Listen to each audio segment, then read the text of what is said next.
Well, hello YouTube. Tonight's something a little different for my usual viewers. Tonight's kind of a question that was asked to me by a watcher. Saw a comment I'd made on someone else's video about a sleeping bag and kind of asked me my 2 cents on this. So basically, I just kind of do a quick review of a couple of sleeping bags that I have. I've got one that's not pictured here, but basically this one gives it a pretty decent representation of it. First bag here is North Face Blue Kazoo, and its ratings for about -7 degrees Celsius, so just below freezing. Part of the world that I'm in, a summer's night camping can typically drop below freezing, so it's kind of a good option to have that little extra warmth. So if it's just too hot, you can just always leave it unzipped. The next bag I have is the Marmot Never Summer. I guess it's upside down here, but both bags are both goose down, so natural fill. The bag that's not here is another North Face Cat's Meow, which is basically the synthetic version of the Blue Kazoo. The reason why I have the Blue Kazoo is actually kind of a tried and tested bag in my family. My dad had one for about 20 years and absolutely swore by it. And so when it came time for me to get a bag, he bought this one for me. And actually this bag here is about 20 years old itself, and I still use it quite regularly. I actually just took it with me this last summer to do the Skyline Trail in Jasper, and it worked absolutely perfect for me. So the other bag here is the Never Summer. This one's good for about -18. I mainly bought this one because I was traveling quite a bit in the wintertime, and it just in the event that I went off the road and got stuck in a ditch, I wanted a good sleeping bag.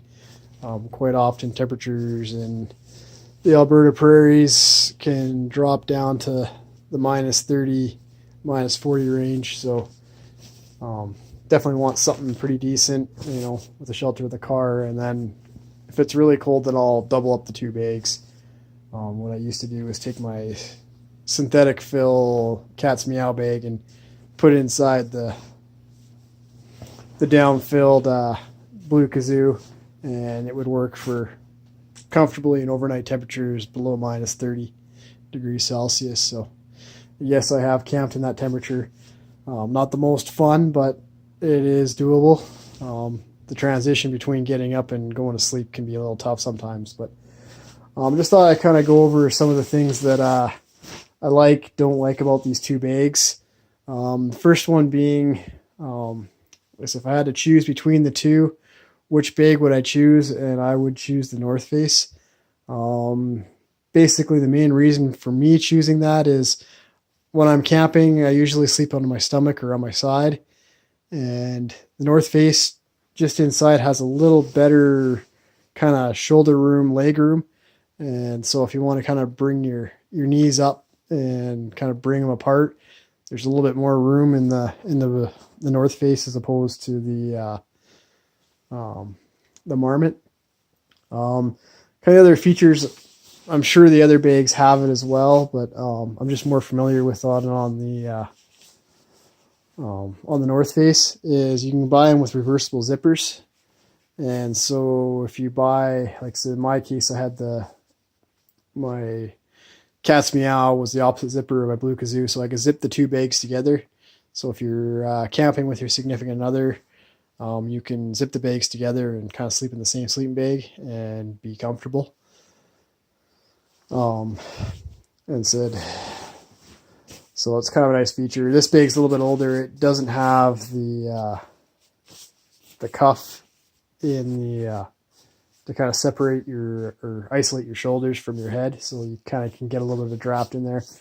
I really haven't had a huge issue with it, but my Cat's Meow actually had it. So the other kind of feature that's more you can see them with them now is they also have pockets for your cell phone at night. or just kind of watches and whatnot. So this one's got it right here. So they both have it, but this one does have the little kind of curtain for your isolate your shoulders. The problem I had with this one is I actually took it kind of on our cuff season here and camped out overnight with it. And it ended up getting to be about -10 overnight that night. And because of my sleeping on my stomach, I had rolled over and actually put my face inside the bag here and ended up getting moisture in the bag. And because this is a natural fill bag, the moisture you rapidly lose your R value come once you get moisture in the bag. And so it was a little bit chilly the second night through, just because I'd gotten it moist. I guess that's the other thing to kind of consider if you're buying a new bag. If you're somewhere that's gonna have a problem with moisture, synthetic's a little nicer that way. It tends to retain its heat even though it's moist. But where you kind of have the drawback is the synthetic bags don't compress as well as the down bags do, and they're also a little bit heavier than your down bags. But kind of one of those things to consider. I guess kind of the big thing I've been finding it makes it a little harder for the down bags is all the new tents, they're going to this mesh on the outer layer of the tent, and you throw your fly on top of it. And kind of where I camp, it gets quite cold and you end up getting moisture building up on the inside of your fly. So every time you move, it drops and hits this mesh and goes straight through. My older tent was kind of more of a 3 season, so it had the ability to protect yourself from this. And so what I used to be able to do was open up the top so your breath would escape from the tent and get into the fly. But it kind of had a more water resistant layer between the fly and the tent. So when the moisture dropped down, it didn't drop down and get your contents or you wet inside. Basically, it's kind of when you get dropped to those extreme temperatures when you get around the freezing mark. But it's on the newer tents. Both this MSR tent here has that same problem, my North Face. But my Mountain Hardware, I didn't have that problem, but it had other problems. So, but yeah, so if I was going to choose between the two, still right now, my choice would be North Face, but just because of it has a little bit more room. And yeah, this blue kazoo, just in my family, is a kind of a tried and true bag. We've probably had them for close to 40 years and still love it. So my dad still uses his quite regularly, although he's kind of lost a lot of the down. So it's not good till much past 0 anymore, or I guess freezing for 32 degrees Fahrenheit. But this one, I've taken it below the freezing mark and it still works, but yeah, it's starting to get a little bit chilly.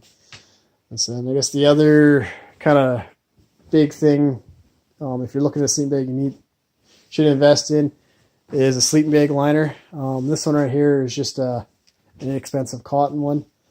Personally, I don't have a problem with cotton, but I know some guys prefer silk. But just kind of when I get sweaty and grimy, it's kind of nice to get inside of this, and you don't get that sweat and grime inside your sleeping bag. And that was kind of the big killer for my cat's meow, the synthetic bag, is I didn't have the liner, and just over the years it's kind of lost its R value, and probably now it's only good till I'd say 5 degrees Celsius, so just above freezing.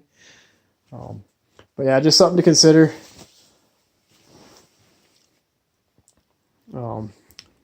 I guess the other problem I've had with the Marmot is this one's quite a bit puffier, and when I'm using it with my bivy, it doesn't breathe as well, so I end up getting a lot of moisture trapped on the outside of the bag. So if you're going out for one night, not as big a deal, but if you want to do multiple nights, once you kind of get the bag, you kind of got to spend some time to try and get the bag to air out. If you run into moisture, it gets kind of difficult. And then it kind of goes back to, you need to decide where you're your conditions you're going to be camping in more often. If you're going to be a lot of moisture, you may want to consider going synthetic, or kind of playing with the weather. My choice, I've kind of played by is I have one of each, a synthetic bag and a down bag, and then usually I just play it by ear and what the weather's going to be and kind of temperatures, and decide from there how lazy I am if I want to pack things in. But so yeah, and that was just a kind of a brief overview of my sleeping bags and kind of what I prefer about the two. So just, yeah, if you're sleeping on your back, the Marmot's probably not too bad, but yeah, if you sleep on your stomach or your side, you may want to consider something with a little bit more room. And I find the North Face a little better for that regard. So if you're definitely looking at buying a sleeping bag, crawl inside when they're in the store and kind of check it out. And yeah, depending on where you are, yeah, play close in mind for the temperature readings. And I guess the other thing to consider is women's bags are typically warmer bags than men's bags. They'll have the same rating, but girls typically need a little bit more warmth to be comfortable in the different temperatures. So if you want a colder bag and same series, yeah, maybe look at a women's bag. Just something to kind of consider. Hopefully it's answered a few of your questions. If you have any more questions, feel free to comment, and I'll try and get back to you with the best of my knowledge. And so I hope you enjoyed. And if you like this kind of little different departure from my regulars, let me know, and I will maybe do some more stuff like this. We'll catch you in the next one.